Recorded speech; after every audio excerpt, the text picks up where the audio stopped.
इमाम अलैहिस्सलाम ने रोमन ज़बान में एक ख़त लिखा, उस पर मोहर ज़ब्त की और बीबी नरगिस सलामुल्लाह अलैहा के पते के साथ मेरे हवाले किया। मैं बगदाद की जानिब चल दिया। मैंने वहाँ कुछ कैदियों को देखा जिन्हें उमर इब्न यजीद बाजार में लाया था। उन्हीं अफराद में से एक बीबी नरगिस खातून सलामुल्लाह अलैहा थीं, जिन्होंने खुद को नामहरमों की निगाहों से महफूज रखने के लिए इस्लामी हिजाब कर रखा था और किसी को भी पास आने नहीं दे रही थीं।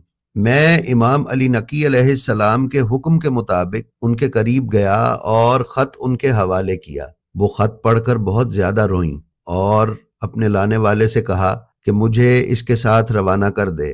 फिर मैंने सफ़र का किराया और हक़ ज़हमत के एवज़ कुछ रकम उसके हवाले की और बीबी के हमरा वापस आ गया। मैंने वहाँ उन्हें एक मकान में ठहराया ताकि बाद में हम इमाम अलैहिस्सलाम की खिदमत